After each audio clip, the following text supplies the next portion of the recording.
નમસ્કાર વિદ્યાર્થી મિત્રો, ધોરણ 6 વિષય ગણિત એમાં આજે એક નવા ચેપ્ટરની શરૂઆત કરીએ. ચેપ્ટરનું ટાઇટલ છે ચેપ્ટર 8 દશાંશ સંખ્યાઓ. વિદ્યાર્થી મિત્રો, અગાઉના પ્રકરણોમાં આપણે વિવિધ સંખ્યાઓ વિશે વાત કરી છે, જેમ કે પૂર્ણ સંખ્યા, પૂર્ણાંક સંખ્યા. અગાઉનું ચેપ્ટર હતું ચેપ્ટર 7, જેમ કે અપૂર્ણાંક સંખ્યાઓ. હવે આજે અહીંયા આ ચેપ્ટરમાં જોવાની છે આપણે દશાંશ સંખ્યાઓ. વિદ્યાર્થી મિત્રો, ધારો કે અહીંયા હું લઉં છું 1223, તો તમે અહીંયા આ સંખ્યાને સરળતાથી વાંચી શકો છો. એકમ, દશક, સો, હજાર, એટલે કે 1223.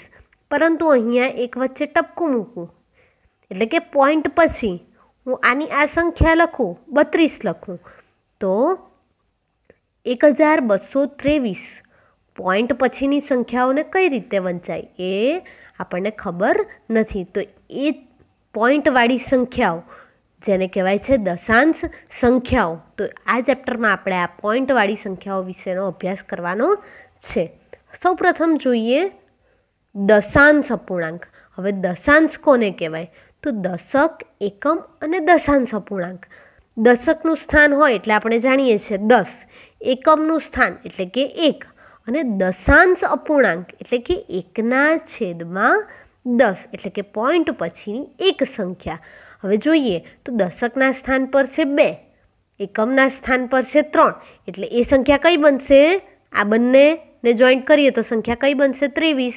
એકમના સ્થાને 3 અને દશકના સ્થાને 2, એટલે બન્યા 23. પરંતુ 1/10 એટલે કે 1 દશાંશ એટલે કે 1/10 ભાગ તેમ પણ કહી શકાય, અને તેને વંચાશે 1 દશાંશ, જેને દશાંશ અપૂર્ણાંકમાં, હવે આ અપૂર્ણાંક છે 1/10, પરંતુ તેને દશાંશ અપૂર્ણાંકમાં કઈ રીતે લખાશે? તો 1/10 બરાબર 0.1. પોઈન્ટ પછી છેદમાં જેટલા 0 હોય, પોઈન્ટ પછી તેટલા અંક આવે, એટલે કે છેદમાં કેટલા 0 છે? 1 0, એટલે કે 1/10. તો તેને દશાંશ અપૂર્ણાંકમાં કઈ રીતે લખાશે વિદ્યાર્થી મિત્રો? 0.1 વડે દર્શાવી શકાય. આમ આ સંખ્યા કઈ બનશે? 23 થઈ ગયા, અને એટલે કે દશકના સ્થાને 2 છે એટલે કે 20, એકમના સ્થાને 3 એટલે કે +3, પ્લસ દશકના સ્થાને કેટલા છે? દશાંશ અપૂર્ણાંકના સ્થાને છે 5, એટલે કે વંચાશે 5/10. તો હવે 5/10 છે વિદ્યાર્થી મિત્રો, 1/10 એટલે વંચાય 0.1.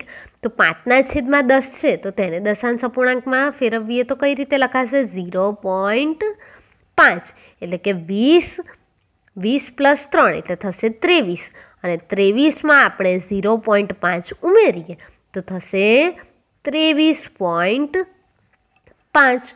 23 વત્તા 0.5 એટલે થશે 23.5, અને દશાંશ અપૂર્ણાંક કહેવાશે. એ જ રીતે વિદ્યાર્થી મિત્રો જોઈએ અપૂર્ણાંકોને દશાંશ અપૂર્ણાંકમાં કઈ રીતે ફેરવાય. તો અહીંયા એક એક્ઝામ્પલ જોઈએ. 3/2 દશાંશ અપૂર્ણાંકમાં દર્શાવો. તો અહીંયા છેદ કેટલા છે વિદ્યાર્થી મિત્રો? 2 છે. હવે છેદમાં આપણે 10 લાવવાનો પ્રયત્ન કરવાનો. છેદમાં 2 છે, તો 10 છેદ કેટલો હોવો જોઈએ? 10 હોવો જોઈએ. તો 2ને કેટલા વડે ગુણીએ તો 10 થાય? તો તમે કહી શકો છો 5 વડે ગુણીએ તો 10 થાય. અને એ જ રીતે છેદને જેટલા વડે ગુણો એટલા જ વડે અંશને ગુણવાના, એટલે અંશને પણ 5 વડે ગુણવાના. તો અહીંયા તમે જોઈ શકો છો પ્રક્રિયા આપેલી છે. 3/2 છે, 5 વડે ગુણીએ એટલે છેદ 10 થઈ જશે, એટલે અંશમાં પણ તે જ સંખ્યા વડે ગુણવાના. માટે 3 × 5 થશે 15. 15/10. વિદ્યાર્થી મિત્રો 15/10 છે. અગાઉ આપણે જોયું 5/10 હોય તો 0.5, પરંતુ અહીંયા 2 અંક છે એટલે કે 15. હવે છેદમાં 10 છે એટલે પોઈન્ટ પછી 1 અંક આવશે, તો બંનેની વચ્ચે પોઈન્ટ આવશે, એટલે કે 1.5 વડે દર્શાવી શકાય. આમ 3/2 દશાંશ અપૂર્ણાંક 1.5 છે તેમ કહી શકાય. ત્યારબાદ જોઈએ આ રીતે દશાંશ અપૂર્ણાંકને વિદ્યાર્થી મિત્રો અપૂર્ણાંક આપેલા હોય તેને આપણે દશાંશ અપૂર્ણાંકમાં ફેરવી શકીએ છીએ. ત્યારબાદ જોઈએ શતાંશ. હવે 1/10 હોય તો વંચાય શું? દશાંશ. ત્યારબાદ 1/100 હોય તો તેને દશાંશ અપૂર્ણાંકમાં 0.01. છેદમાં કેટલા ઝીરો છે? એક પછી 2 ઝીરો, એટલે પોઈન્ટ પછી કેટલા અંક આવશે? 2 અંક આવશે. માટે આ સંખ્યાને કઈ રીતે દર્શાવાશે? અપૂર્ણાંક છે 1/100, એટલે એને કઈ રીતે દર્શાવાય? 0.01 વડે દર્શાવાય છે. અને વંચાશે શું? 1 શતાંશ. અને વંચાશે 1 શતાંશ, એટલે કે 1/100 ભાગ તેમ પણ કહી શકાય. એ જ રીતે જોઈએ 1/1000 ને દશાંશ અપૂર્ણાંકમાં. હવે પોઈન્ટ પછી કેટલા અંક આવશે વિદ્યાર્થી મિત્રો? ઝીરો કેટલા છે? 1, 2 અને 3 ઝીરો છે, એટલે પોઈન્ટ પછી એટલા અંક આવશે. માટે 1, 2 અને 3, એટલે કે 0.00. અંશમાં કેટલા છે? 1, એટલે 0.001 વડે દર્શાવાય. અને તેને વંચાશે 1 સહસ્ત્રાંશ. છેદમાં 1000 હોય એટલે 1 સહસ્ત્રાંશ, છેદમાં 100 હોય એટલે કે શતાંશ, અને છેદમાં 10 હોય ત્યારે દશાંશ. તેમ વાંચી શકાશે. હવે અહીંયા એક એક્ઝામ્પલ છે. 100ના સ્થાન પર 5 છે, એટલે કે 5 × 100. દશકના સ્થાન પર છે 3, એટલે સંખ્યા કઈ બનશે? 100ના સ્થાન પર 5, દશકના સ્થાન પર 10, એકમના સ્થાન પર 2, એટલે 532 થયા. હવે દશાંશના સ્થાન પર કેટલા છે? 4 છે, એટલે 4ને કેટલા વડે ગુણવા પડશે? 1 દશાંશ વડે, એટલે વત્તા કેટલા થશે? 4/10 પ્લસ શતાંશના સ્થાને 2 છે, એટલે લખાશે શું? 2/100. અહીંયા શતાંશના સ્થાને 3 હોય વિદ્યાર્થી મિત્રો, તો 3/100 એમ લખી શકાય. હવે 532, 500 + 30 + 32, એટલે થશે 532 પ્લસ 4/10 પ્લસ 2/100. હવે દશાંશના સ્થાને કેટલા છે? 4 છે, એટલે પોઈન્ટ પછી પ્રથમ અંક કયો આવશે? 4. અને શતાંશના સ્થાને કેટલા છે? 2 છે, એટલે 4 પછી આવશે 2. વંચાશે શું? આને 532.42 તે રીતે વાંચી શકાય. એટલે શતાંશના સ્થાને 2 અને દશાંશના સ્થાને આપેલા છે 4. એ જ રીતે વિદ્યાર્થી મિત્રો 532.423 હોય તો અહીંયા કહી શકાય કે સહસ્ત્રાંશના સ્થાને કેટલા છે? સહસ્ત્રાંશના સ્થાને 3 છે, અહીંયા શતાંશના સ્થાને 2 છે અને દશાંશના સ્થાને 4 છે તેમ કહી શકાય. અહીંયા આનો જવાબ આવે છે 532.42. અહીંયા સમજ માટે આપણે એક સ્ટેપ વધારે કર્યું છે કે જો પાછળ 3 હોય તો એ સહસ્ત્રાંશના સ્થાને છે તેમ કહી શકાય. ત્યારબાદ જોઈએ વિદ્યાર્થી મિત્રો દશાંશ અપૂર્ણાંકના માંથી કઈ સંખ્યા મોટી છે? 2 સંખ્યાઓ આપેલી હોય દશાંશ સંખ્યાઓ, તેમાંથી કઈ સંખ્યા મોટી છે તે કઈ રીતે ઓળખી શકાય? તો અહીંયા એક એક્ઝામ્પલ લઈએ. 0.07 અને 0.1 આ બંનેમાંથી કઈ સંખ્યા મોટી છે? હવે તે શોધવું હોય વિદ્યાર્થી મિત્રો ત્યારે એ બંને સંખ્યાઓને આપણે સૌપ્રથમ અપૂર્ણાંકમાં ફેરવી દઈએ. એટલે 0.07 છે તો તેને અપૂર્ણાંકમાં કઈ રીતે લખાશે? 7/100.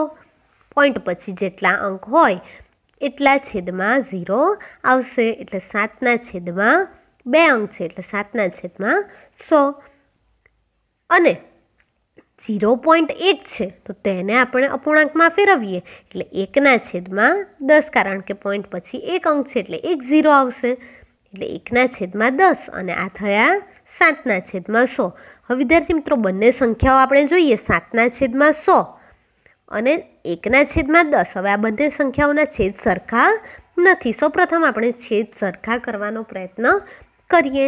એટલે અહીંયા 100 છે તો 1/10 એ સંખ્યામાં છેદમાં 100 લાવવા હોય તો 10 વડે અંશ અને છેદમાં ગુણીએ એટલે છેદમાં કેટલા થઈ જશે? 100 થઈ જશે. માટે સંખ્યા બનશે 10/100. અહીંયા તમને આપેલું જ છે 10/100. એ બીજી સંખ્યાને આપણે છેદમાં 100 લાવવાનો પ્રયત્ન કર્યો એટલે જવાબ આવશે 10/100. હવે આપણે કહી શકીએ છીએ 7/100 મોટા કે 10/100 મોટા. જેનો અંશ મોટો, જ્યારે છેદ બંનેના સરખા હોય ત્યારે જેનો અંશ મોટો તે સંખ્યા મોટી થશે. માટે 10/100 એ સંખ્યા કેવી થશે? મોટી થશે. માટે અહીંયા કહી શકાય કે 7/100 કરતાં 10/100 મોટા છે. એટલે કે બીજી સંખ્યા જે છે તે મોટી છે. એટલે કે 0.1 ગ્રેટર દેન 0.07 તેમ કહી શકાય. આ રીતે આપણે દશાંશ સંખ્યાઓને વિદ્યાર્થી મિત્રો અપૂર્ણાંકમાં ફેરવ્યા બાદ બેમાંથી કઈ સંખ્યા મોટી છે તે જણાવી શકીએ છીએ. ત્યારબાદ જોઈએ દશાંશ અપૂર્ણાંકના સરવાળા બાદબાકી. હવે એક એક્ઝામ્પલ લઈએ. અહીંયા સરવાળા માટે 24.4 વત્તા 1.75. હવે 24.4 છે વિદ્યાર્થી મિત્રો, તો અહીંયા આપણે સૂચના જોઈએ દશાંશ ચિહ્નની નીચે જ દશાંશ ચિહ્ન આવે તેમ સંખ્યા લખ્યા બાદ જ ગણતરી કરવી. જ્યારે દશાંશ ચિહ્ન પછીના અંકો સમાન ન હોય ત્યારે સમાન કરવા માટે જરૂરી શૂન્ય મૂકવા પડશે. એટલે કે અહીંયા જોઈએ પહેલા એક્ઝામ્પલમાં તો 24.4 છે, પોઈન્ટની નીચે જ પોઈન્ટ આવવો જોઈએ. એટલે કે દશાંશ ચિહ્નની નીચે જ બીજી સંખ્યાનું દશાંશ ચિહ્ન આવવું જોઈએ. તો અહીંયા 24.4 છે અને બીજી સંખ્યા છે 1.75. એટલે કે પોઈન્ટની નીચે પોઈન્ટ આવે માટે 1 4ની નીચે આવશે અને પોઈન્ટ પછી 75 આવશે. હવે વિદ્યાર્થી મિત્રો અહીંયા જોઈએ તો 24.4 છે અને નીચે તો 2 અંકવાળી સંખ્યા છે. તો અહીંયા જ્યારે જે સંખ્યા ખૂટે છે ત્યાં શું મૂકી દેવામાં આવશે? 2 અંકોને સમાન કરવા માટે. જ્યારે અંકો સમાન ન હોય ત્યારે સમાન કરવા માટે જરૂરી 0 મૂકવા પડશે. એટલે 24.4 છે તો અહીંયા એક 0 મૂકી દઈશું એટલે 24.40 થઈ જશે. માટે બંને સંખ્યાઓ હવે સરખી થઈ ગઈ. હવે બંનેનો પ્લસ કરવાનો છે એટલે 0માં 5 એડ કરીએ તો 5. એ જ રીતે 7 ને 4 11. અહીંયા વધી 1 આવશે. 4 ને 1 5 ને 1 6 અને 2 ના 2 એટલે બંનેનો સરવાળો થશે 26.15 તેમ કહી શકાય. આ રીતે દશાંશ અપૂર્ણાંકોનો સરવાળો થઈ શકે છે. એ જ રીતે બાદબાકી માટે એક એક્ઝામ્પલ જોઈએ તો 1.5 અને 0.25. તો અહીંયા 1.5 અને 0.25 નીચે 2 અંક આવે છે, ઉપર એક જ અંક છે માટે જરૂરી 0 અહીંયા મૂકીએ. એટલે અંશમાં 1.50 અને છેદમાં 0.25 બંનેની બાદબાકી કરીએ.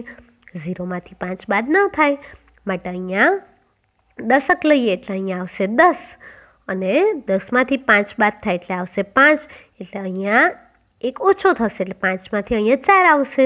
4માંથી 2 જશે એટલે 2 અને 1માંથી 0 જશે એટલે મળશે 1. માટે બંનેની બાદબાકી 1.5 માઇનસ 0.25 બંનેની બાદબાકી મળશે 1.25 જવાબ મળશે. વિદ્યાર્થી મિત્રો આ રીતે આપણે દશાંશ અપૂર્ણાંકના સરવાળા બાદબાકી યોગ્ય શૂન્ય મૂકીને કરી શકીએ છીએ. વિદ્યાર્થી મિત્રો આ ચેપ્ટર વિશેની થઈ પ્રાથમિક માહિતી.